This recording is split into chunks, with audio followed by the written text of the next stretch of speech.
ಆತ್ಮಲಿಂಗವೇ ಘನತೆಯಾಗಿ ಮಲವೆಲ್ಲ ಕಲ್ಲು ಸಕ್ಕರೆಯಾಗಿ ಹೃದಯ ವಿಶಾಲತೆಯ ತಾಂಬೂಲವಾಗಿ ದಕ್ಷಿಣೀಯ ರೂಪದಲ್ಲಿ ಎಲ್ಲ ಕಾಯುವ ನಿಮಗರ್ಪಿಸುವ ಪರಂಜ್ಯೋತಿಯೇ ದಿವ್ಯಮೂರ್ತಿಯೇ ಹುಬ್ಬಳ್ಳಿಪುರದ ಆರೋಢ ಒಡೆಯರಾಗಿರ್ತಕ್ಕಂಥ ಆರೋಢ ಸಿದ್ಧಾರೂಢರ ಪವಿತ್ರ ಚರಣಗಳಿಗೆ ಸಹಸ್ರಕೋಟಿ ಪ್ರಣಾಮಗಳನ್ನು ಸಮರ್ಪಿಸಿ ಹುಬ್ಬಳ್ಳಿ ಮಹಾನಗರದ ಲಿಂಗರಾಜ ನಗರದಲ್ಲಿ ನಡೆದಂಥ ಈ ಭಾಗದ ಪ್ರೋ ಬಸ್ ಕ್ಲಬ್ಬಿನ 2025 ಆಗಸ್ಟ್ ತಿಂಗಳಲ್ಲಿ ನಡೆದಂಥ ಮಾಸಿಕ ಸಭೆಯ ಇಂದಿನ ಪವಿತ್ರವಾಗಿರ್ತಕ್ಕಂಥ ಕಾರ್ಯಕ್ರಮದ ದಿವ್ಯ ಅಧ್ಯಕ್ಷತೆಯನ್ನು ಅಲಂಕರಿಸಿರ್ತಕ್ಕಂಥವರು ಪ್ರೋಬಸ್ ಕ್ಲಬ್ಬಿನ ಅಧ್ಯಕ್ಷ ಆಗಿರ್ತಕ್ಕಂಥ ಸನ್ಮಾನ್ಯ Shri doctor MG Sajjan sir ಅವರ ಕಡಿದಾವರಿಗಳಿಗೆ ಶರಣೆಂದು ಈ ಕಾರ್ಯಕ್ರಮದ 200 ಉಪಾಧ್ಯಕ್ಷರು ಇಂದಿನ ಕಾರ್ಯಕ್ರಮದ ಮುಖ್ಯ ಅತಿಥಿಗಳು ಉಪಾಧ್ಯಕ್ಷ ಆಗಿರ್ತಕ್ಕಂಥವರು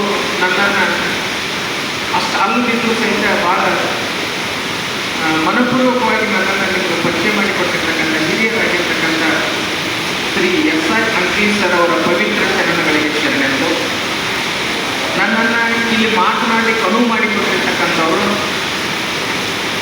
ನನ್ನನ್ನು ಯಾವಾಗಲೂ ಪ್ರೇರಣಾದಾಯಕವಾಗಿ ಮಾತಾಡಿಸಿ ನಾನು ಕರೆಸ್ತಕ್ಕಂಥ ಅಣ್ಣ ಡಾಕ್ಟರ್ BV ಹೆಳಮನಿ ಸರ್ ಅವರು ಕಾರ್ಯದರ್ಶಿಗಳು ಪ್ರೋಬಸ್ ಕ್ಲಬ್ ಇವರಿಗೆ ಸಹಿತ ಪವಿತ್ರ ಚರಣಗಳಿಗೆ ಶರಣೆಂದು ಈ ಕಾರ್ಯಕ್ರಮವನ್ನು ಬಹಳ ಅರ್ಥಪೂರ್ಣವಾಗಿ ನಡೆಸ್ಕೊಡ್ತಕ್ಕಂಥ MS ಮಾಲ್ವಾಡ್ ಸರ್ ಅವರೇ BS ಮಾಲ್ವಾಡ್ ಸರ್ ಅವರೇ ವೇದಿಕೆ ಮುಂದುಗಡೆ ಪ್ರೋಬಸ್ ಕ್ಲಬ್ಬಿನ ಯಾವತ್ತೂ ಸದಸ್ಯರೇ ನಿರ್ದೇಶಕರೇ ಆಹ್ವಾನಿತರೇ ವಿಶೇಷ ಆಹ್ವಾನಿತರೇ ನನ್ನೆಲ್ಲರ ಹಿರಿಯರ ಪವಿತ್ರ ಚರಣಗಳಿಗೆ ನಾಳೆ ಶ್ರಾವಣ ಸೋಮವಾರ ನಿಮ್ಮೆಲ್ಲರ ಪವಿತ್ರ ಚರಣಗಳಿಗೆ ನಾ ಮಾಡುವ ಅನಂತ ಕೋಟಿ ಪ್ರಣಾಮಗಳು.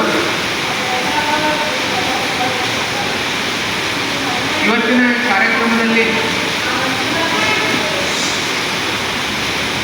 ನಿತ್ಯ ಬದುಕಿಗಾಗಿ ಶರಣರ ಆದರ್ಶಗಳ ಅವಶ್ಯಕತೆಯನ್ನು ಕುರಿತು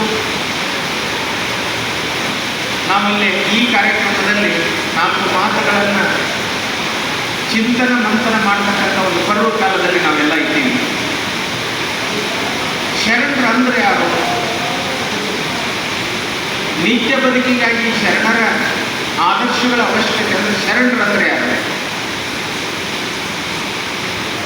ಒಬ್ಬ ಸ್ವಾಮಿಗಳು ಹೇಳ್ತಾರೆ, ಮನುಷ್ಯರಾಗಿ ಮಾನವರಾಗಿ ಜ್ಞಾನಿಯಾಗಿ ಮುಕ್ತರಾಗುವ ರೇವಣ ಸಿದ್ದೇಶ್ವರ ಕಲ್ಲು ದೇವರ ಸ್ವಾಮಿಗಳು ಕರೀತಾ ಇದ್ದಾರೆ. ಇರುವಿ 84 ಲಕ್ಷ ಪ್ರಾಣಿಗಳ ನಂತರ ಈ ಭೂಮಿ ಮೇಲೆ ಒಂದು ವಿಶೇಷವಾದಂಥ ಪ್ರಾಣಿ 84 ಲಕ್ಷ ಯೋನಿಯನ್ನು ದಾಟಿ ಬಂದಿರತಕ್ಕಂಥ ಕೊನೆಯದಾಗಿರ್ತಕ್ಕಂಥ ಮನುಷ್ಯ ಪ್ರಾಣಿ ಈ ಭೂಸಂಕುಲದ ಮೇಲೆ ಏನು ನಾವು ಸೌರಮಂಡಲ ಅಂತ ಕರಿತೀವಿ, ಅದರೊಳಗೆ ಹುಟ್ಟಿದಂಥ 3ನೇ ಪ್ರಮುಖ 5ನೇ ದೊಡ್ಡ ಗ್ರಹ ಭೂಮಿ ಅಂತ ನಾವು ಕರಿತೀವಿ. ಭೂಮಿ ಹುಟ್ಟಿ ಸುಮಾರಾಗಿ 4500 ಕೋಟಿ ವರ್ಷಗಳ ನಂತರ ಮೊದಲು ಈ ಭೂಮಿ ಮೇಲೆ ಹುಟ್ಟಿದಂಥ ಒಂದು ಸಸ್ಯ ಮಾಲಿಕ್ಯುಲರ್. ಆ ಮಾಲಿಕ್ಯುಲರ್ ಸಸ್ಯ ಭೂಮಿಯಲ್ಲಿ ಇರ್ತಕ್ಕಂಥ ಕಲುಷಿತ ವಾಯುವನ್ನು ತೆಗೆದುಕೊಂಡು ಎಷ್ಟೋ ಲಕ್ಷ ವರ್ಷಗಳ ನಂತರ ಮೊದಲು ಹುಟ್ಟಿದಂಥ ಪ್ರಾಣಿ ಪ್ರೋಟೋಜೋವಾ. ಸಸ್ಯ ಮಾಲಿಕ್ಯುಲರ್ ಪ್ರಾಣಿ ಪ್ರೋಟೋಜೋವಾಗಳ ನಂತರ ಇರುವಿ 84 ಲಕ್ಷ ಪ್ರಾಣಿ ಒಂದು ಸ್ವಭಾವ ಇನ್ನೊಂದಕ್ಕೆ ಭಿನ್ನವಾಗಿರ್ತಕ್ಕಂಥ ಸೃಷ್ಟಿಕರ್ತ ಪ್ರಾಣಿ ಸಂಕುಲವನ್ನು ಹುಟ್ಟು ಹಾಕಿದ ನಂತರ ಎಷ್ಟೋ ಸಾವಿರ ವರ್ಷಗಳ ನಂತರ ಮಂಗನಿಂದ ಮಾನವ, ಡಾರ್ವಿನ್ ಸಿದ್ಧಾಂತದ ಪ್ರಕಾರ ಮಂಗನಿಂದ ಮಾನವ ನಿರ್ಮಾಣ ಆಗ ಮಾನವನ ಇತಿಹಾಸ ಇರೋದು ಭೂಮಿ ಮೇಲೆ ಕೇವಲ 10,000 ವರ್ಷಗಳು. ಕ್ರಿಸ್ತ ಪೂರ್ವ 7,000 ವರ್ಷ, ಇದೊಂದು 2-2.5 ಸಾವಿರ ವರ್ಷ ನಾವು ತೆಗೆದುಕೊಂಡ್ರೆ ಮಾನವನ ಇತಿಹಾಸ ಇರೋದು ಕೇವಲ 10,000 ವರ್ಷಗಳು. ಮೊದಲು ಮಾನವ ಪ್ರಾಣಿ ಹಾಗೆ ಇದ್ದ. ಇವತ್ತು ಆಫ್ರಿಕಾ ಖಂಡದ ಸೋಮಾಲಿಯಾ, ಇಥೋಪಿಯಾ, ನೈಜೀರಿಯಾ ಭಾಗಗಳಿಗೆ ಹೋದ್ರೆ, ಭಾರತದ ಇವತ್ತು ಅನೇಕ ದಂಡಕಾರಣ್ಯ ಅರಣ್ಯಕ್ಕೆ ನಾವು ಹೋದ್ರೆ, ನಾಗಾ ಕಾಸಿ ಬುಡಕಟ್ಟು ಜನ ನೋಡಿದ್ರೆ ನಾಗಾ ಸಾಧುಗಳನ್ನು ನೋಡಿದ್ರೆ ಇವತ್ತಿಗೆ ಬೆತ್ತಲೆಯಾಗಿದ್ದಾನೆ ಮಾನವ ಇವತ್ತಿಗೆ ಬೆತ್ತಲಾಗಿರ್ತಕ್ಕಂಥ ಉದಾಹರಣೆ. ಬಟ್ಟೆ ಹೊಸದವನಿಗೆ ಪ್ರಾಣಿಗಳ ರೂಪದಲ್ಲಿ ಬದುಕ್ತಕ್ಕಂಥ ಮಾನವನ ಅಧ್ಯಯನ ಏನು ಎಂಥ್ರೋಪಾಲಜಿ ಮಾನವಶಾಸ್ತ್ರ ಅಂತ ನಾವೇನು ಕರಿತೀವಿ. ನಮ್ಮ ಭೂಗೋಳಶಾಸ್ತ್ರದಲ್ಲಿ ಸಹಿತ ನಾನು ಹಿರಿಯರಾಗಿರ್ತಕ್ಕಂಥ ಅಣ್ಣ ಸಜ್ಜನ್ ಸರ್ ನಮಗಿಂತ ದೊಡ್ಡವರು. ಭೂಗೋಳಶಾಸ್ತ್ರದಲ್ಲಿ ನಾವು ರೇಸ್ ಕುರಿತು ಓದ್ತೀವಿ. ರೇಸ್, RAC, ರೇಸ್ ಅಂದ್ರೆ ಜನಾಂಗ.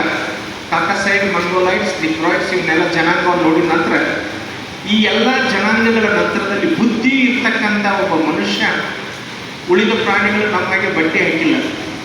ಉಳಿದ ಪ್ರಾಣಿಗಳು ಮನೆ ಕಟ್ಕೊಳ್ಳಿಲ್ಲ. ಉಳಿದ ಪ್ರಾಣಿಗಳಿಗೆ ಚಹಾ ಅಂದ್ರೆ ಗೊತ್ತಿಲ್ಲ, ಅನ್ನದ ಗೊತ್ತಿಲ್ಲ, ಸಾರನ್ನು ಗೊತ್ತಿಲ್ಲ. ಎಲ್ಲ ಪ್ರಾಣಿಗಳನ್ನು ಮೀರಿ ಬೆಳೆದಂಥ ಇವರು ಮನುಷ್ಯ ಈ ಭೂಮಿ ಮೇಲೆ ಬಹಳ ತಿಳುವಳಿಕೆಯಿಂದ ಬದುಕಬೇಕಾಗಿರ್ತಕ್ಕಂಥದ್ದನ್ನು ಮನುಷ್ಯ ಅರ್ಥ ಮಾಡಿಕೊಂಡಿದ್ದ ಮೇಲೆ ಮನುಷ್ಯನ ಬದುಕು ರೀತಿಗಳು ಶ್ರೇಷ್ಠವಾದಂಥವುಗಳಿಗೆ ನಾವು ಶರಣರು ಅವ್ರು ನೆನಿಬೇಕು. ಅವರು ಪ್ರಾತಸ್ಮರಣೀಯರು ಅಂತ ಕರಿತೀವಿ. ಪ್ರಾತಸ್ಮರಣದೊಳಗೆ ನಾವು ಯಾರನ್ನು ನೆನಿಬೇಕಂದ್ರೆ ಈ ಲೋಕಕ್ಕೆ ದಾರ್ಶನಿಕರಾಗಿ, ಅದು ಶರಣ ಸಾಹಿತ್ಯ. ಕರಡಿ ಸರ್ ಹಾಡಿದ್ರೆ ಭಾಳ ಚೆನ್ನಾಗಿ ಆಡ್ತಾರೆ. ಈ ಶರಣ ಸಾಹಿತ್ಯವನ್ನು ಏನು ಕೊಟ್ಟು ಹೋದ್ರಲ್ಲ, ನಮಗೆ ಬದುಕು ರೀತಿಗಳನ್ನು ಕೊಟ್ಟು ಹೋದ್ರಲ್ಲ. ಬರ್ತ್ಡೇದೊಳಗೆ ಹೇಳಿದರು, ನೀವೆಲ್ಲ ನಮಗೆ ಮಾರ್ಗದರ್ಶನ ಮಾಡಿರಿ, ನೀವು ಖುಷಿಯಿಂದ ಇರ್ರಿ. ನೋಡ್ರಿ ಅಂತ ಸಂಕಲ್ಪ ಇದೆ. ಹುಟ್ಟು ಹಬ್ಬ ನಾವು ಆಚರಿಸೋದು ನೀವ ನಮ್ಮ ಸಂಪತ್ತು ಅಂತ ತೆರನಾಗಿ ಯಾರು ನಮ್ಮ ಹಿರಿಯರನ್ನ ಸ್ಮರಿಸುವಂಥ ಅರ್ಹತೆ ಉಳಿದವರಲ್ಲ ಅವ್ರಿಗೆಲ್ಲ ನಾವು ಶರಣರು ಅಂತ ಕರೀತೀವಿ. 1000 ಸತ್ಯ. ಒಂದು 1000 ಜನರಲ್ಲಿ ಇದನ್ನು ತೊಂಟೆದಾರ ಅಪ್ಪಗಳು ಹಗಲಲ್ಲಿ ಹೇಳ್ತಿದ್ರು. ಗದಗದ ತೊಂಟೆದಾರ ಅಪ್ಪಗಳು ಭಾಳ ಸಲ ಹೇಳ್ತಿದ್ರು, 1000 ಸತ್ಯ, 1,00,000 ಭಕ್ತ, ಕೋಟಿಗೊಬ್ಬ ಶರಣ ಅಂತ ಕರೀತಾರೆ. ಶರಣರಾದವರು ತುಂಬ ಭಿನ್ನವಾಗಿರ್ತಾರೆ. ಅವ್ರನ್ನ ನಮ್ಗೆ ಅವ್ರನ್ನ ಅರ್ಥ ಮಾಡ್ಕೊಳಕ್ಕೆ ನಮ್ಗೆ ಆಗೋದಿಲ್ಲ. ಶರಣರು ನಾವೆಲ್ಲ ಲಿಂಗೈಕ್ಯ ಮೃತ್ಯುಂಜಯ ಅಪ್ಪಗಳ ಇತಿಹಾಸವನ್ನು ಓದೋ ಕಾಲದೊಳಗೆ ಎಷ್ಟು ಸಾಮಾಜಿಕವಾದಂಥ ಬದುಕು, ಎಷ್ಟು ಅತನಿ ಶಿವಗಳಂಥವ್ರ ಬದುಕು. ನಿಜಕ್ಕೂ ಶರಣರಂತಕ್ಕಂಥವ್ರು ಒಂದು ವಿನಮ್ರ, ನನ್ನ ಮಾತುಗಳು ನಿಮ್ಮ ಪಾದಕ್ಕೆ ವಿನಮ್ರತೆ. ನೀವೆಲ್ಲ ದೊಡ್ಡ ದೊಡ್ಡವರು ನಮ್ಮ ಮುಂದುಗಡೆ ಕುತ್ಕೊಂಡಿದ್ದಾರೆ. ಅವ್ರು ನೋಡಿದ್ರೆ ನನಗೊಂದು ಖುಷಿ ಆಕೈತಿ. ಅವ್ರು ಎಷ್ಟು ಗಳಿಸ್ಯಾರ, ಎಷ್ಟು ಹುದ್ದೆಗಳು ಮಾಡಿದ್ರು, ಏನು ಸಂಪತ್ತು ಮಾಡ್ಯಾರ ಅನ್ನೋಕ್ಕಿಂತ ನನಗೆ ಅವ್ರು ನೋಡಿದ್ರೆ ಒಂದು ಖುಷಿ ಆಕೈತಿ. ಅಷ್ಟು ದಿನ ನಾವು ಬದುಕ್ತಿಲ್ಲ ಇಲ್ಲ ಅಂತ ಅನಿಸ್ತದೆ. ಇದನ್ನು ನೋಡಿ ಬದುಕವ್ರು ನೋಡಿ ನಮ್ಗೆ ಖುಷಿ ಆಗುತ್ತೆ. ಇಷ್ಟೆಲ್ಲ ವಯೋವೃದ್ಧರು ಇನ್ನೂ ಇಷ್ಟು ಕ್ರಿಯಾಶೀಲರಾಗಿ ಬರ್ತಾರಂದ್ರೆ ಗಳಿಸೋದಕ್ಕಿಂತಲೂ ಆರೋಗ್ಯ ಸಂಪತ್ತು ಅವ್ರೈತಲ್ಲ, ಅವ್ರು ನೋಡಿ ನಾವು ಖುಷಿ ಅನ್ನಿಸ್ತೈತಿ. ಸ್ವಾತಂತ್ರ್ಯ ಸಂಗ್ರಾಮದಲ್ಲಿ ಅನೇಕ ಮಹನೀಯರು ಕರ್ನಾಟಕಕ್ಕೆ ಹೋಗ್ಬೇಕಾದ್ರೆ, ಯಾರನ್ನ ಉತ್ತರ ಭಾರತ ಅನೇಕ ಹೋರಾಟಗಾರರು ಕರ್ನಾಟಕಕ್ಕೆ ಹೋಗ್ಬೇಕಾದ್ರೆ ನಾವು ಯಾರು ಕರ್ನಾಟಕದಲ್ಲಿ ಭೇಟಿ ಆಗೋಣ ಅಂತ ಚರ್ಚೆ ಮಾಡ್ಕೊಂಡು ಇಲ್ಲಿ ಬರ್ತಿದ್ರಂತ. ಆ ಬರೋ ಹೊತ್ತಿನೊಳಗೆ ಉತ್ತರ ಭಾರತದೊಳಗೆ, ಮಹಾರಾಷ್ಟ್ರದೊಳಗೆ ಭಾಳ ಜನ ಹೇಳ್ತಿದ್ರಂತ, ನೀವು ಕರ್ನಾಟಕಕ್ಕೆ ಏನಾದರೂ ಹೋದ್ರಂತ ಒಂದು ಬೆಳಗಾವಿ ಜಿಲ್ಲಾದೊಳಗೆ ಒಂದು ಅತಣಿ ಅಂತ ಐತಿ, ಒಂದು ಅಲ್ಲಿ ಭೇಟಿ ಕೊಡ್ರಿ. ಎರಡನೇದು ಧಾರವಾಡ ಜಿಲ್ಲಾದೊಳಗೆ ಒಂದು ಮುರುಘಾ ಮಠ ಐತಿ, ಸಿದ್ಧಾರೂಢ ಮಠ ಐತಿ, ಸಾಧ್ಯ ಅಂತ ತಿಳ್ಕೊಳ್ತಾರೆ. ಅತನಿ ಶಿವಗಳಿಗೆ ಅಂಥ ಶರಣರಾಗಿದ್ದಾರೆ. ಅದ್ರ ಮಠಾಧೀಶ ಆಗಲಿಲ್ಲ. ಶರಣರನ್ನಾಕ ಉದಾಹರಣೆ ಇದೆ. ನಮ್ಮ ಮಧ್ಯದಲ್ಲಿ ಶರಣ ಹೆಂಗೆ ಬಾಳಿ ಬದುಕು ಹೋಗ್ತಾರೆ ಅಂತಕ್ಕಂಥದ್ದು ಗೊತ್ತಾಗೋದಿಲ್ಲ. ಅತನಿ ಶಿವಗಳಿಗೆ ಅಂಥ ಶರಣರಂದ್ರೆ ಮಠಾಧೀಶ ಆಗಲಿಲ್ಲ. ಮರುಳಶಂಕರ ಮಠ ಅಂತ ಐತೆ, ಅತನಿ ಗಚ್ಚಿನ ಮಠ, ಮರುಳಶಂಕರ ದೇವಸ್ಥಾಪನೆ. ಅವರು ಲಿಂಗದಲ್ಲಿ ಅಷ್ಟಾವರಣೆ ಅಂಗವಾಗಿ, ಪಂಚಾಚಾರವೇ ಪ್ರಾಣವಾಗಿ, ಶಟಸ್ಥಲವೇ ಆತ್ಮವಾಗಿ ಏನು ಆಚಾರಗಳು, 36 ಆಚಾರಗಳು, 101 ಆಚಾರಗಳು ನಮ್ಮ ಶರಣ ತತ್ವದಲ್ಲಿ ಏನು ಬರ್ತಾ ಇದ್ದಾವೋ ಅವನ್ನ ನಿತ್ಯದಲ್ಲಿ ಯೋಗದ ಮೂಲಕವಾಗಿ ಸಾಧನೆ ಮಾಡಿದವರು. ಅತನಿ ಶಿವಗಳು ಪ್ರಾತಃ ಕಾಲದೊಳಗೆ ಮಾಂತಗಳು ಹಾಗೆ ಇದ್ರು. ಮಗಾಮಠದಲ್ಲಿ ಶರಣರು ನೋಡಿರಿ ನಾವು, ಮನ್ಕೋಡದ ಮೃತ್ಯುಂಜಯಗಳು ಹಾಗೆ ಇದ್ರು. ಅಂಥವ್ರೆಲ್ಲ ಸೂರ್ಯ ಚಂದ್ರ ಇದ್ದಂಗೆ ಈ ದೇಶಕ್ಕೆ ಇರೋ ಮಟ್ಟ, ಈ ಭೂಮಿ ಇರೋ ಮಟ್ಟನ ಅವ್ರ ಆಶೀರ್ವಾದ ಇರ್ತದೆ. ಮಾಂತಪ್ಪಗಳು ಪ್ರಾತಃ ಕಾಲ 4 ಗಂಟೆಗೆ 5 ಗಂಟೆಗೆ ಸ್ನಾನ ಮಾಡಿ 3 ಹೊತ್ತು ಲಿಂಗ ಪೂಜೆ, 1 ಹೊತ್ತು ಪ್ರಸಾದ. ಅವ್ರ ಗುರುವರರು ಲಿಂಗೈಕ್ಯ ಮೃತ್ಯುಂಜಯಗಳು, ಅವ್ರ ಗುರುಗಳು ಅತನಿ ಶಿವಗಳು. ಅತನಿ ಶಿವಗಳು ಪ್ರಾತಃ ಕಾಲ ಸ್ನಾನ ಕರ್ಮಾದಿಗಳನ್ನು ಮುಗಿಸ್ಕೊಂಡು ಶುಚಿರ್ಪುತ್ರಾಗಿ ಲಿಂಗ ಪೂಜೆ ಮಾಡಿ ಹೊರಗೆ ಬರೋಳಗೆ 100 ಜನ ದರ್ಶನಕ್ಕಾಗಿ ಕಾದಿದ್ರು. ಮಠಾಧೀಶ ತಾಲೂಕು ಕೇವಲ ಸೇವಕರು. ಒಂದಿನ ಹಿಂಗೆ ಲಿಂಗ ಪೂಜೆ ಮಾಡ್ಕೊಂಡು ಹೊರಗೆ ಬಂದಾಗ ಸುಮಾರು ಒಂದು 200 ಜನ ಮುಂದುಗಡೆ ಕುತ್ಕೊಂಡಿದ್ರು. ಅಲ್ಲಿ ಚೇರ್ ಒಂದೈತ, ಅಪ್ಪಾರಿಗೆ ಅತನಿ ಶಿವಗಳ ಅಪ್ಪಾರಿಗೆ ಕುತ್ಕೊಳ್ಳೋಕೆ ಒಂದ ಚೇರು, ಎಲ್ಲರೂ ದರ್ಶನ ತಗೊಂಡು ಹೋಗ್ತಿದ್ರು. ಸಣ್ಣ ಹುಡುಗ 8-9 ವರ್ಷದ ಹುಡುಗ ಅಲ್ಲಿ ಒಬ್ಬ ಕುತ್ಕೊಂಡಿದ್ದಂತೆ, ವಿಭೂತಿ ಪಡ್ಕೊಂಡು ಟೆಪ್ಪಿ ಹಾಕೊಂಡು ಕುಂತಿದ್ನಂತ 8-9 ವರ್ಷ. ಆ ಚೇರ್ನಲ್ಲಿ ಬಂದವರ ಲಿಂಗ ಪೂಜೆ ಮಾಡ್ಕೊಂಡು ಜನರಿಗೆ ಭಕ್ತರಿಗೆ ದರ್ಶನ ಕೊಡಲಿಕ್ಕೆ ಬಂದಂತ ಅಪ್ಪಾರ ಒಂದು ಚೇರ್ ನೋಡಿ ಇನ್ನೊಂದು ಚೇರ್ ತೊಗೊಂಬರಿಪ್ಪ ಅಂತ ಆ ಚೇರ್ ತರಿಸಿ ಬಾಜುಕ್ ಹಾಕಿಸ್ಕೊಂಡು ಎಷ್ಟೆಷ್ಟು ಜನ ಕುತ್ಕೊಂಡಿರೋ ಸಹಿತ ಆ ಬಾಲಕನ ಕರೆದು ಬಾರ ಪೈಲೆ ಬಾಜುಕ್ ಕುತ್ಕೊಂಡು. ಹಿರಿಯರಿಗೆ ಭಾಳ ಆಶ್ಚರ್ಯ ಆಗ್ತದೆ. ಬುದ್ಧಿ ನಾವು ಅವನಕ್ಕಿಂತ ಮೊದಲು ಬಂದೀವಿ, ಸಣ್ಣ ಹುಡುಗನ ಮೇಲೆ ಕುಂದಿಸಿದ್ರಿ, ಮತ್ತು ನಾವೆಲ್ಲ ಹಿರಿಯರಿದ್ದೀವಿ, ಅವ್ನ ಯಾಕೆ ಕುಂದಿಸಿದ್ವಿ? ಆ ಹುಡುಗ ನೋಡಿ ರೇಷ ದಪ್ಪ ವಿಭೂತಿ ಪಟ್ಟ ಪಡ್ಕೊಂಡು ಟೆಪ್ಪಿ ಹಾಕ್ಕೊಂಡು ಸಣ್ಣ ಹಾಫ್ ಪ್ಯಾಂಟು, ಅವಾಗಿನ ಕಾಲದಲ್ಲಿ ಭಾಳ ಬಡತನ ಹಂಗೆ ಕುತ್ಕೊಂಡಿದ್ರು. ಅವಾಗ ಅವ್ರು ಹೇಳಿದ್ರಂತ, ಇವ್ನು ಎದಕ್ಕೆ ಕುಂದಿರ್ಸಿದ್ರಪ್ಪ ಅಂದ್ರೆ, ಒಂದಿನ ಈ ಭಾರತ, ಭವ್ಯ ಭಾರತ, ಭಾವ ರಾಗ ತಾಳಗಳ ಸಮ್ಮಿಶ್ರವಾಗಿರ್ತಕ್ಕಂಥ ಪ್ರಪಂಚದಲ್ಲಿ ಬಂಧುತ್ವದಿಂದ ಕೂಡಿರ್ತಕ್ಕಂಥ, ಭರತನಿಂದ ಆಳಲ್ಪಟ್ಟಂಥ ಭಾರತವನ್ನು ಆಳ್ತಕ್ಕಂಥ ಒಬ್ಬ ದೊಡ್ಡ ವ್ಯಕ್ತಿ ಇವನು ಆಗ್ತಾನೆ. ಅದಕ್ಕೆ ಅವ್ನು ನೋಡಿದ್ರೆ ನನಗೆ ಹಂಗೆ ಅನಿಸ್ತಪ್ಪ, ಅದಕ್ಕೆ ನಾನು ಕುಂದಿಸ್ತೀನಿ ಅಂತ ಹೇಳಿದ್ರಂತೆ. ಮುಂದೆ ಅವರೇ ಸ್ವತಂತ್ರ ಭಾರತದ ನಂತರ ಈ ದೇಶದ ರಾಷ್ಟ್ರಪತಿಯಾಗಿರ್ತಕ್ಕಂಥ doctor B D ಜಗ್ಗಿಯವರು.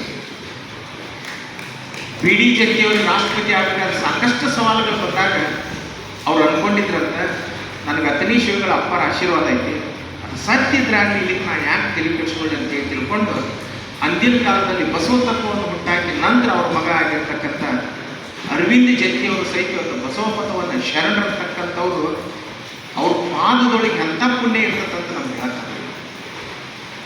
Hardekar ಮಂಜಪ್ಪನವರು Banavasi Madhukeshwara ದೇವಸ್ಥಾನದ ಒಬ್ಬ ಬನವಾಸಿ ಕದಂಬರ ಆಸ್ಥಾನದ ರಾಜ್ಯನ ಒಬ್ಬ ಆಸ್ಥಾನದಲ್ಲಿರ್ತಕ್ಕಂಥ ಒಬ್ಬ ನರ್ತಕಿಯ ಮಗ. ಹರ್ಡೇಕರ್ ಮಂಜಪ್ಪನವ್ರ ತಾಯಿ ಮಂಜಮ್ಮ. ಅವ್ರ ಇತಿಹಾಸವನ್ನು ನಾವು ಓದ್ಕೊಂತ ಬರೋರಿಗೆ ಮಾಳ್ವಡ್ಸಲ್ಲಿ ನೋಡಿರ್ತಾರೆ ಎಲ್ಲ, ಇಲ್ಲಿವರೆಗೂ ಸಹಿತ ಹರ್ಡೇಕರ್ ಮಂಜಪ್ಪನವ್ರ ತಾಯಿ ಒಬ್ಬ ನರ್ತಕಿಯಾಗಿದ್ದು ತಂದಿಲ್ಲ ಅಂತ ಉಲ್ಲೇಖ ಆಗಿದೆ. ಮೊನ್ನೆಗಾಗಲೇ ಸಂಶೋಧನೆಯಿಂದ ಗೊತ್ತಾಗಿದೆ, ಹರ್ಡೇಕರ್ ಮಂಜಪ್ಪನವರ ತಾಯಿ ಮಂಜಮ್ಮನ ಆ ಬನವಾಸಿಯ ಒಬ್ಬ ದೊಡ್ಡ ಶ್ರೀಮಂತನಾಗಿರ್ತಕ್ಕಂಥ ಬ್ರಾಹ್ಮಣ, 400-500 ಎಕರೆ ಜಮೀನಿರ್ತಕ್ಕಂಥ ಬ್ರಾಹ್ಮಣರ ಒಬ್ಬ ಅಧಿಪತಿಯಾಗಿರ್ತಕ್ಕಂಥ ಗ್ರಾಮದ ಗೌಡರಾಗಿರ್ತಕ್ಕಂಥ ಸಕಾರಾಮ ಎಂಬುವವರು ತನ್ನ ಮೊದಲನೇ ಧರ್ಮಪತಿ ಗೌರಮ್ಮ ಮತ್ತು 2 ಮಕ್ಕಳಿದ್ರು ಸಹಿತ ಮಂಜಮ್ಮ ಭಾಳ ಚಂದ ಇರುತ್ತೆ, ನರ್ತಕಿ ಆಗಿರೋದ್ರಿಂದ ಅವತ್ತಿನ ಕಾಲದೊಳಗೆ ಶ್ರೀಮಂತರು ರಾಜಾದಿರಾಜರು ಮತ್ತೊಂದು ಧರ್ಮಪತ್ನಿಯನ್ನು ಮಾಡ್ಕೊಳ್ಳೋ ಅಥವಾ ದಾಸಿಯನ್ನು ಮೋಹಿಸುವುದರಿಂದ ಭಾಳ ದೊಡ್ಡತನ ಬರ್ತದೆ ಅಂತೇಳಿ ಅಕ್ಕಿನನ್ನು ಮೋಹಿಸಿ 3 ಮಕ್ಕಳಿಗೆ ಕಾರಣ ಆಗಿರ್ತಕ್ಕಂಥ ಆ 3 ಮಕ್ಕಳ ತಂದೆ ಯಾರಂತ ಹೇಳಿ ಸಂಶೋಧನೆಯಿಂದ ಗೊತ್ತಾಗೈತಿ. ಅವ್ರ ಹೆಸರು ಸಕಾರಾಮ್. ಅಂಥವ್ರ ಮಗನಾಗಿರ್ತಕ್ಕಂಥ ಹರ್ಡೇಕರ್ ಮಂಜಪ್ಪನವರು ಒಬ್ಬ ಪ್ರೈಮರಿ ಸ್ಕೂಲ್ ಟೀಚರ್ ಆಗಿ ಬಸವ ತತ್ವವನ್ನು ತಂದು ಇವತ್ತು ನಾಡಿನಾದ್ಯಂತ ಬೋದು ಹಳಕಟ್ಟೆ ಅವ್ರ ಜೊತೆಯಾಗಿ ಒಬ್ಬ ದೊಡ್ಡ ಸಾಹಿತಿ ಶರಣರಾಗಿ ಹೋಗ್ಯಾರ ಅಂತ ಹೇಳಿದ್ರೆ ಹರ್ಡೇಕರ್ ಮಂಜಪ್ಪನವರು. ಅವ್ರು ಎಂಥ ಶರಣರು ಅಂತ ಕೇಳಿದ್ರೆ, ನಾವು ಆಲ್ಮಟ್ಟಿ ಡ್ಯಾಮ್ ಸೈಟ್ ಹೋಗಿದ್ವಿ ಎಕ್ಸಾಮ್ ಜೊತೆಗೆ. ಆಲ್ಮಟ್ಟಿ ಮುಳುಗಡೆ ಪ್ರದೇಶದೊಳಗೆ ಹರ್ಡೇಕರ್ ಮಂಜಪ್ಪನವರು ಲಿಂಗೈಕ್ಯರಾಗಿದ್ದು, ನಾವು ವೇದಿಕೆ ಮೇಲೆ ಎಲ್ಲೇ ನಾವು ಬಳಸ್ಬೇಕಾದ್ರೆ ಶಬ್ದಗಳು ಭಾಳ ಕರೆಕ್ಟ್ ಇರಬೇಕು. ನಿನ್ನ ಅರಿವಿನ ಬಸವ ಅರಿವಿನ ಕೇಂದ್ರದೊಳಗೆ ಇದನ್ನ ಮಾತಾಡಿದ್ರು, ಗೃಹಸ್ಥರಾಗಿದ್ರ ಶಿವಾಧೀನರಾಗ್ಯಾರ ಅಂತಂದ್ರೆ, ದೇಶಕ್ಕಾಗಿ ಪ್ರಾಣ ಕೊಟ್ಟಿದ್ರ ಹುತಾತ್ಮರನ್ನು ಬಳಸ್ತಾರೆ. ಯಾರು ಲಿಂಗನಿಷ್ಠರಾಗಿ ಆಜನ್ಮ ಪರ್ಯಂತರವಾಗಿ ವಚನಗಳನ್ನು ಕೇಳಿ ಹೇಳಿ ತಮ್ಮ ಬದುಕನ್ನು ಸಾರ್ಥಕಗೊಳಿಸಿದಂಥ ಅವ್ರು ಏನು ಸತ್ಯವಾನರದಾರ, ಭಕ್ತರದಾರ, ಶರಣರದಾರ, ಅವ್ರಿಗೆ ಲಿಂಗೈಕ್ಯರಾಗ್ಯಾರ ಅಂದ್ರು, ಗಟ್ಟಿಯಾಗಿ ಅಂದ್ರು.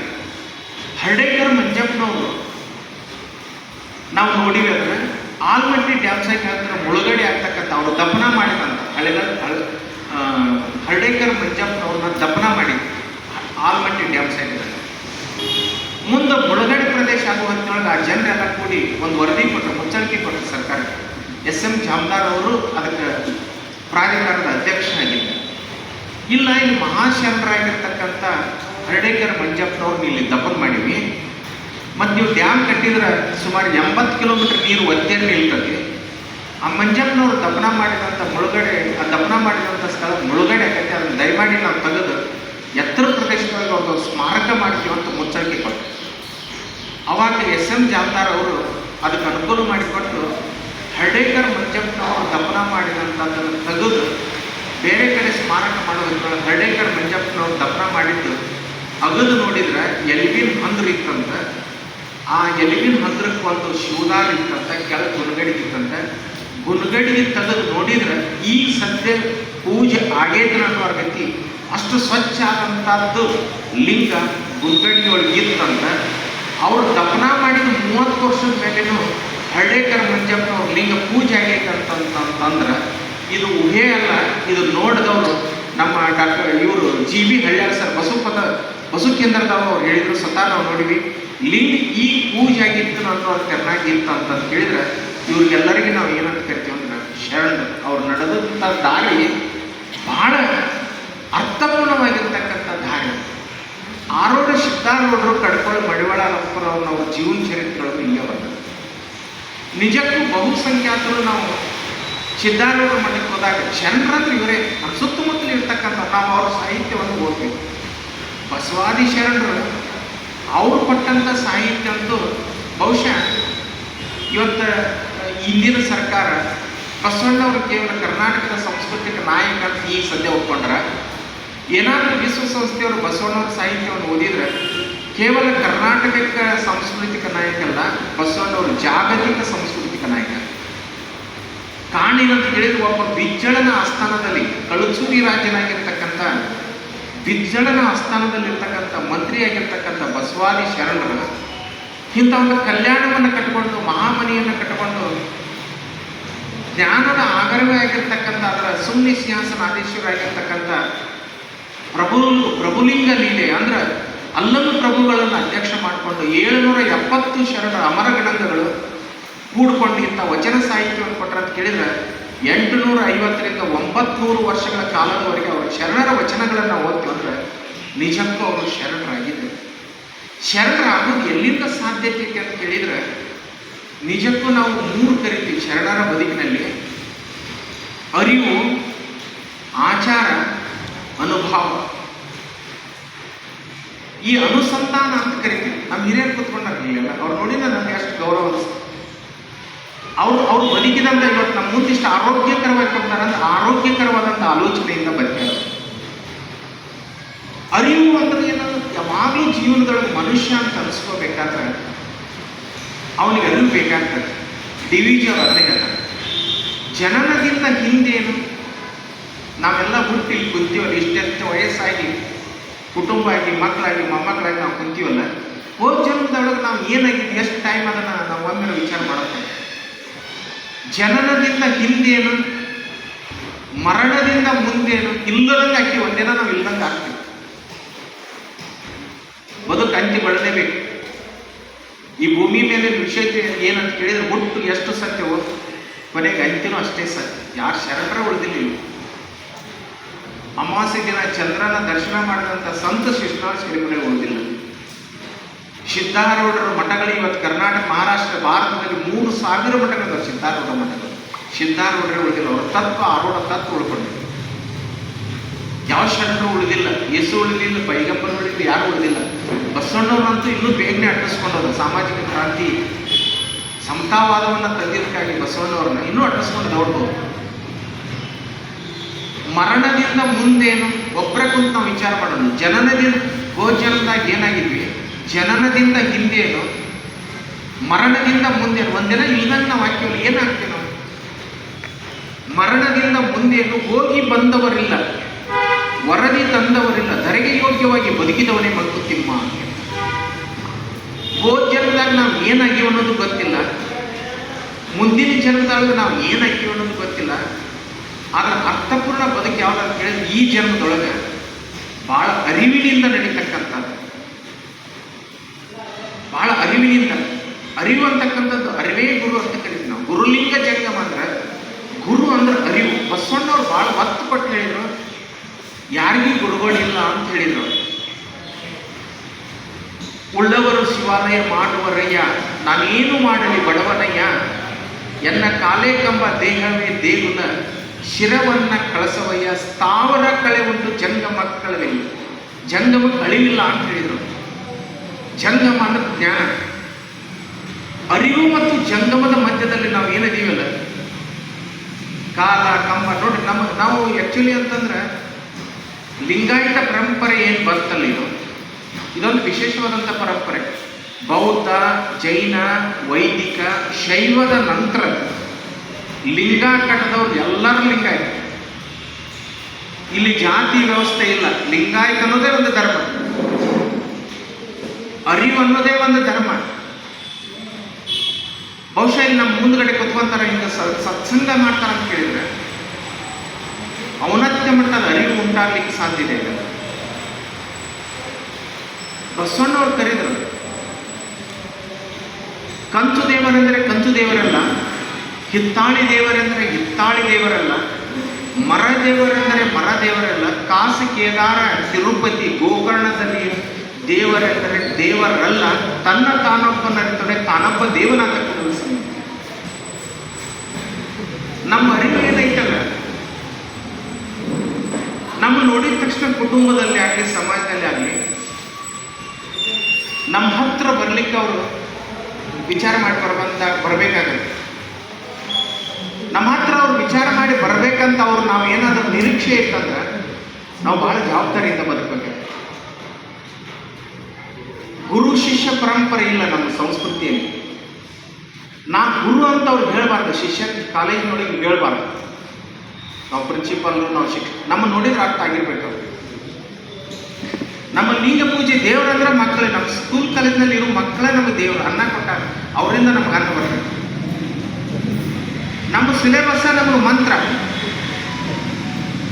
ನಮಗೆ ಧೂಪ, ದೀಪ, ಪತ್ರಿ, ಡೆಸ್ಟು, ಚಾಪಿಸು, ಗ್ಲೋಬು, ಚಾರ್ಟು ಇವೆಲ್ಲ ನಮ್ಗೆ ಲಿಂಗ ಪೂಜೆಗೆ ಬೇಕಾಗಿರ್ತಕ್ಕಂಥ ಪರಿಕರಗಳು ಇವೆಲ್ಲ. ನಾವೊಬ್ಬರು ಟೀಚರ್ ಆಗಿ ಗುರುಲಿಂಗ ಜಂಗಮ ಅಂತ ಅಂದ್ರೆ ಯಾವ್ದಂದ್ರೆ ನಮ್ಮ ಮುಂದೆ ಇರುವಂಥ ಮಕ್ಕಳೇ ನಮ್ಮ ಗುರು, ನಮ್ಮ ದೇವರು. ನಾವು ಮಕ್ಕಳಿಗೆಲ್ಲ ಹೇಳ್ತೀವಿ, ಮಕ್ಕಳೇ ನೀವೆಲ್ಲ ದೇವಸ್ಥಾನಕ್ಕೆ ಹೋಗ್ತೀರಿ, ಏನೇನು ಹೋಗ್ತೀರ ಅಂತ ಹೇಳ್ಬಿಡ್ತಾರೆ. ತಾವು ಹೇಳ್ತಾರೆ, ಸರ್ ತೆಂಗಿನಕಾಯಿ ಒಯ್ತೀವಿ, ಹಣ್ಣು ಒಯ್ತೀವಿ, ಪತ್ರಿ ಒಯ್ತೀವಿ, ನಾವು ವಿಭೂತಿ ಒಯ್ತೀವಿ, ನಾವು ಕರ್ಪೂರ ಒಯ್ತೀವಿ ಅಂತ ತಾವೇ ಹೇಳ್ತಾರ ಅಂತ ಹೇಳ್ತಾರೆ. ಮಕ್ಕಳೇ, ನೀವು ದೇವಸ್ಥಾನ ಪ್ರಪಂಚದ ಮೇಲೆ ಎಲ್ಲ ದೇವಾಲಯಗಳಿಗಿಂತ ಪವಿತ್ರ ದೇವಾಲಯ ನೀವು ಕಲಿಯಾಕೆ ಬಂದ ಸ್ಕೂಲ್. ನಿಮ್ಮಲ್ಲಿ ಅಹಂಕಾರ ಎಂಬ ತೆಂಗಿನಕಾಯಿ ಸೊಕ್ಕೈ. ಸೊಕ್ಕ ಅಂದ್ರೆ ಗೊತ್ತಾಯ್ತಾ ಇಲ್ಲ, ನೀವು ಎಲ್ಲರೂ ದುಡ್ಯಾಡ್ಕೊಂಡು ಓಡಾಡ್ತೀರಿ ಕಾಲೇಜಿನಾಗ, ಸ್ಕೂಲ್ನಾಗ. ವಯಸ್ಸಾಗೈತಿ ಬಿಟ್ಟಕ್ಕೆ ಬರ್ತೀವಿ, ಓಡಿ ಹೋಗಿ ಕೇಳಿಬಿಡ್ರಿ ಎಲ್ಲರೂ. ಸೊಕ್ಕೈತಿ ಮನ್ಯಾಗ ಎಲ್ಲರೂ ಹೆದರ್ಸ್ಕೊಂತೀರಿ ನೀವು. ಅದ್ರಾಗ ನಮ್ಮ PUC ಮಕ್ಕಳಂತೂ ಯಾರಿಗೆ ಹೋಗೋದಿಲ್ಲ, ಮಿಲ್ಟ್ರಿಗೆ ಹೋಗೋದಿಲ್ಲ, ಅಂಥ ಮಕ್ಕಳು ಬರ್ತಾರೆ. ನಮ್ಗೆ ಕದ ಡಬಾರ್ ಅಂತ ಹಾಕ್ತಾರೆ, ಕದ ಹಾಕದಂತ ನಮಗೆ ಕಿತ್ತಪ್ಪಿರ್ಬೇಕಲ್ಲ. ಇನ್ನೊಮ್ಮೆ ಹೇಳಿರ್ಬಾರ್ದು, ನಾವೇ ಎದ್ದು ಹೋಗಿ ಹಾಕಿರ್ಬೇಕು ವಯಸ್ಸು. ಈ ಸೊಕ್ಕು ಅಹಂಕಾರ ಎಂಬ ತೆಂಗಿನಕಾಯಿ ನೀವು ಕಾಲೇಜ್ ಬಂದಾಗ ಬೇಷ ಒಡೆದದನ್ನ ಅದು ಒಳಗಿನ ತೀರ್ಥ ತಗೋಬೇಕು. ಗುರು ಹೇಳಿದಂಥ ವಾಣಿಯನ್ನು ನೀವು ತಲೆಯಾಗಿ ಇಟ್ಕೋಬೇಕು. ಅಹಂಕಾರ ಅಡಗಬೇಕು. ಎರಡನೇದು ಬಾಳಿ ಅನ್ನೋದು ಏನೈತಲ್ಲ, ಸೌಂದರ್ಯ ಇದೆ. ನಾವು ಭಾಳ ಸಲ ಹೇಳೋದು ಏನಂತ ಕೇಳಿದ್ರೆ, ನಾವು ಎಷ್ಟೇ ಸೌಂದರ್ಯ ಇದ್ರು ನಮ್ಮ ಕಡೆ, ನಮ್ಮ ಮುಂದ್ಗಡೆ ಕುಂತವ್ರು ವಯಸ್ಸಿನಾಗ ಭಾಳ ಚಂದ ಇರ್ತಾರೆ. ಭಾಳ ಚಂದ ಇದ್ದಲ್ಲೇ ಕನ್ಯೆ ಕೊಟ್ಟಿರ್ತಾರೆ, ಮುಂದೆ ಮಕ್ಕಳು ಸಂಸಾರ ನಡೀತೀವಿ. ಇನ್ನು ಗಂಡ್ಮಕ್ಳಿಗೆ ಸೌಂದರ್ಯ ಪ್ರಯತ್ನ ಭಾಳ ಇರ್ತದೆ. ಮುಖ್ಯರು 80 ವರ್ಷ ಆದರೂ ಇನ್ನೂ ಚೆನ್ನಾಗಿರ್ಬೇಕಂತ ಬಯಸ್ತಾರೆ. ಅದಾದ ಅಸಾಧ್ಯ ಸತ್ಯ. ಎಷ್ಟೇ ಸೌಂದರ್ಯವತಿ ಆದರೂ ಸಹಿತ ಒಬ್ಬ ಹೆಣ್ಮಗಳು ಒಂದಿನ ಮುದಿ ಆಗ್ತಾರೆ, ಆಕೆಗೆ ಅಸಹ್ಯ ಅನಿಸ್ತದೆ. ಒಂದು ದಿನ ಎಂಥ ದೊಡ್ಡ ನೌಕರಿ ಒಳಗೂ ನಾವು ಇದ್ರೂ 60 ವರ್ಷ ಆಗಿಂದ ನಿವೃತ್ತಿ ಆಗ್ತದೆ. ಒಬ್ಬ ಮನುಷ್ಯ ಎಷ್ಟೇ ರಾಜಕೀಯ ಮಾಡಿದ್ರು ಒಂದಿನ ಅವನು ಮೂಲಿ ಗುಂಪು ಆಗ್ತಾನೆ. ಒಬ್ಬ ಸಜ್ಜನ ಮನುಷ್ಯ ಬದುಕಿದ್ದಾಗ ಸಜ್ಜನಾಗಿರ್ತಾನ, ನಿವೃತ್ತಿಯ ನಂತರ ಸಜ್ಜನಾಗಿರ್ತಾನ, ಕೊನೆಯವರೆಗೆ ಅವನು ಬದುಕಿನುದ್ದಕ್ಕೂ ಸಜ್ಜನಾಗಿ ಇರ್ತಾನ, ಎಂದೂ ಬದಲಾವಣೆ ಆಗುತ್ತೆ. ಇದಕ್ಕಿಂತ ಮೀರಿ ಜ್ಞಾನವಂತರಾದವರು ಅವ್ರು ಇದ್ದಾಗೂ ಜ್ಞಾನವಂತರಾಗ್ಯಾರ, ಅವ್ರು ಇಲ್ಲದ ಕಾಲಕ್ಕೂ ಜ್ಞಾನವಂತರಾಗ್ಯಾರಲ್ಲ. ಈ ಬದುಕಿಗೆ ಬೇಕಾಗಿರ್ತಕ್ಕಂಥದ್ದು ಅತಿ ಯಾವುದು ಅಂತ ಕೇಳಿದ್ರೆ, ಮಾನವನ ಶರಣ ಬದುಕಿಗೆ ಬೇಕಾಗಿರ್ತಕ್ಕಂಥ ಅವಶ್ಯಕವಾಗಿರೋದು ಯಾವುದು ಅಂತ ಕೇಳಿದ್ರೆ ಅದು ಜ್ಞಾನ. ಅದಕ್ಕೆ ನಾವು ಅರಿವು ಅಂತ ಕರಿತೀವಿ. ವಿವೇಕಾನಂದರ ಕಡಲ ಸನ್ಯಾಸಿ ಸ್ವಾಮಿ ವಿವೇಕಾನಂದರು ಕರೀತಾರೆ, knowledge is life, ignorance is death ಅಂತ. ಜೀವನ ಅಂದ್ರೆ ಯಾವುದಂತ ಕೇಳಿದ್ರೆ ಜ್ಞಾನವಂತ. ನಾವು ಎಷ್ಟು ಜ್ಞಾನದ ಪರ್ವತ ಆಗ್ಬೇಕಂದ್ರೆ, ನಾವು ಇಲ್ಲದ ಕಾಲದೊಳಗೆ ನಮ್ಮ ಆಸ್ತಿ ಅವ್ರಿಗೆ ಎಷ್ಟು ಬಳಸ್ತಾರೆ, ಮಕ್ಕಳು ಮೊಮ್ಮಕ್ಕಳು ಸ್ವಸ್ಥರ ಅನ್ನೋದಕ್ಕಿಂತ ನಮ್ಮ ಆದರ್ಶಗಳನ್ನು ಎಷ್ಟು ಬಳಸ್ಕೊಂತಾರೆ. ನಮ್ಮ ಬದುಕಿನಲ್ಲಿ ನಾವು ಅಡಿಕೆ ಹಾಕಿದ್ವೋ, ತಂಬಾಕು ಹಾಕಿದ್ವೋ, ಅಥವಾ ನಮ್ಗೆ ಏನಾದರೂ ಹವ್ಯಾಸ ಮಾಡ್ತಾ ಇದ್ರೆ ಖಂಡಿತ ಅದು ನಮ್ಮ ಬೆಲೆಯನ್ನು ಕಡಿಮೆ ಮಾಡ್ತಕ್ಕಂಥ ಅರ್ಥಪೂರ್ಣವಾದಂಥ ಬದುಕಿನ ಇದಕ್ಕೆ ನಾವು ಅರಿವು ಅಂತ. ಇನ್ನು ಎರಡನೇದು ಆಚಾರ, ಲಿಂಗ. ನಮಗೆ ಆಚಾರಕ್ಕೆ ಒಂದು ಸನ್ಮಾರ್ಗ ಇದೆ. ಬಹುಶಃ ಜಗತ್ತಿನ ಯಾವ ಧರ್ಮದಲ್ಲಿ ಸಹಿತ ಇಷ್ಟು ಶ್ರೇಷ್ಠವಾದಂಥ ಲಿಂಗವನ್ನು ಯಾವ ದಾರ್ಶನಿಕರು ಕೊಟ್ಟಿದ್ದು ಯಾವ ಅಂತ ಕೇಳಿದ್ರೆ ನಮ್ಮ ಬಸವಾದಿ ಶರಣ. ಸೂಳೆ ಸಂಕವ, ಕಸ ಹೊಡಿತಕ್ಕಂಥ ಸತ್ಯಕ್ಕ, ತುರ್ಗಾಯಿ ರಾಮಣ್ಣ, ಮಡಿವಾಳ ಮಾಚಣ್ಣ, ಹಡಪದ ಅಪ್ಪಣ್ಣ, ಲಿಂಗಮ್ಮ, ಮೊಳಗಿಯ ಮಹಾರಾಜ, ಇವರೆಲ್ಲರೂ ಆ ಶರಣ ಸಂಕುಲ ಏನು ಕೊಡ್ತಲ್ಲ, ಬಹುಶಃ ಒಂದೊಂದು ವಚನಗಳನ್ನು ನಾವು ನೋಡ್ಕೊತ ಹೋಗಿಬಿಟ್ರೆ ಅಂದ್ರೆ ನಮ್ಗೆ ಎಷ್ಟು ಮುಖ್ಯವಾದದ್ದು. ಮೊದಲನೆಯ ವಚನಕಾರರು ಜೇಡರ ದಾಸಿಮೈ ಮೊದಲನೇ ವಚನದಲ್ಲೇ ಇರ್ತಾರೆ. ಫಸ್ಟ್ ವಚನ, ಕಡೆಗೀಲಿಲ್ಲದ ಬಂಡೆ ಒಳಗೆ ಯಾವುದು ಮಾಡಬದೆ, ಕಡೆಗೀಲು ಬಂಡೆಗಾದಾರ, ಕಡುದರ್ಪ ಬೇರಿದ ಒಡಲೆಂಬ ಬಂಡೆಗೆ ನಮ್ಮ ಶರಣರ ನುಡಿಗಡಗಡೆಗಳೇ ಕಡೆಗೀಲು ಕಾಣ ರಾಮನ. ಈ ಶರಣರಂತಕ್ಕಂಥವ್ರು ನಮ್ಮ ಬದುಕಿಗೆ ಒಂದು ಚೌಕಟ್ಟನ್ನು ಮಾಡಿಕೊಂಡು ನಾವು ಹೀಗೆ ಬದುಕಬೇಕು. ಅದಕ್ಕೆ 4 ಆಶ್ರಮಗಳನ್ನು ಮಾಡಿದ್ವಿ. 25ರವರೆಗೆ ಬ್ರಹ್ಮಚಾರ್ಯ, ಕಠೋರ ಬ್ರಹ್ಮಚಾರ್ಯ.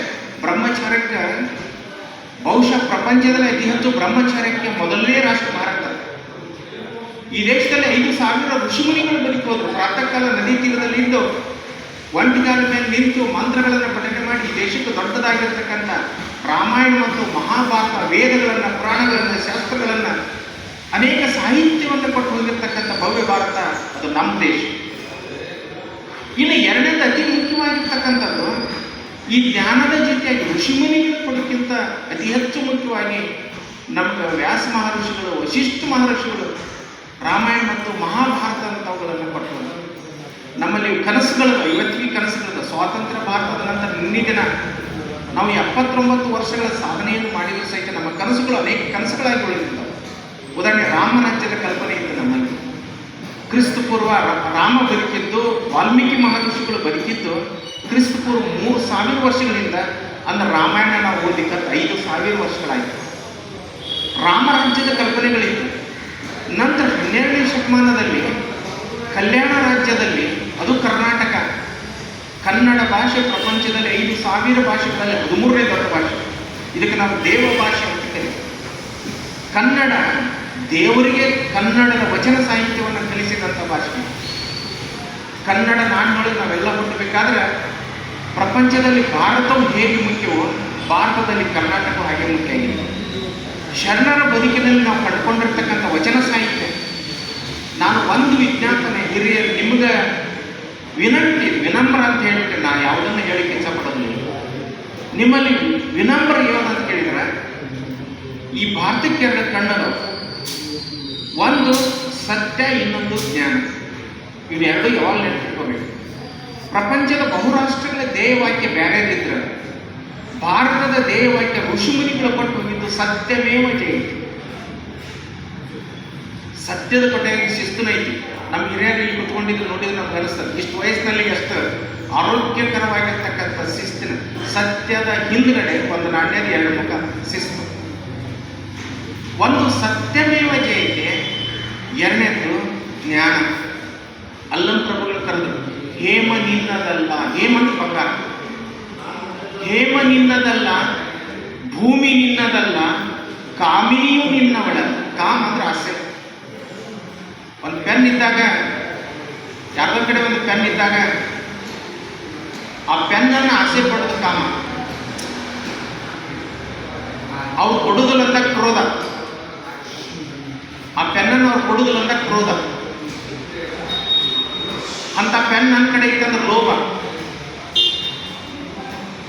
ನನ್ನಂತ ಪೆನ್ ಯಾರ ಕಡೆನೂ ಇಲ್ಲ ಅನ್ನೋದು ಮದ. ನನಗೆ ಚಲೋ ಪೆನ್ ಅವ್ರ ಕಡೆ ಇತ್ತಂದ್ರೆ ಮತ್ಸರ.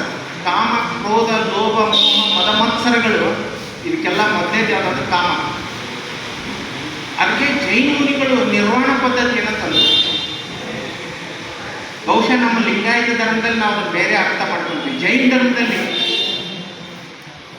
ಬುದ್ಧ ಮತ್ತು ಧಮ್ಮಮ್ಮ ಓದ್ಕೊಂತ ಹೋದ್ರೆ ಆ ಪುಸ್ತಕ ಓದ್ತಾ ನಮ್ಗೆ ಗೊತ್ತಾಗ್ತದೆ ನಿರ್ವಾಣ ಅಂದ್ರೆ ಏನು. ಬುದ್ಧನ ಭಿಕ್ಷುಗಳು ಸಾಕ್ಷಿತ್ ಏನಂತ ಕೇಳಿದ್ರೆ 4. 2 ಬಾಯಿ, 3ನೇದು ಕಿವಿ, 1 ಕಣ್ಣು, 4. ಬಾಯಿ ಎರಡು ಕಾರ್ಯ ಮಾಡಬೇಕು. ಏನಂದ್ರೆ ಕಡಿಮೆ ಊಟ ಮಾಡಬೇಕು, ಕಡಿಮೆ ಮಾತಾಡಬೇಕು, ಮಿತಾಹಾರಿಗಳಾಗಬೇಕು. ಜೈನರು ನೋಡ್ರಿ 6 ಗಂಟೆ ನಂತರ ಊಟ ಮಾಡೋದಿಲ್ಲ. ಮೌನ. ನಾವೆಲ್ಲ ಲಿಂಗಾಯತರು ಅರ್ಥ ಮಾಡ್ಕೋಬೇಕು. ಉತ್ತರ ಭಾರತದಲ್ಲಿ ದಿಗಂಬರು, ದಕ್ಷಿಣ ಭಾರತದಲ್ಲಿ ಉತ್ತರ ಭಾರತ ಶ್ವೇತಾಂಬರು, ದಕ್ಷಿಣ ಭಾರತದಲ್ಲಿ ದಿಗಂಬರು ಅದರನ್ನ ದಿಗಂಬರತೆ ಸಾಧಿಸ್ಲಿಕ್ಕೆ ಯಾವ ಮಟ್ಟವನ್ನು ಮುಟ್ಟಬೇಕಾಗ್ತದೆ. ಇದೇ ಧರ್ಮ, ಇದೇ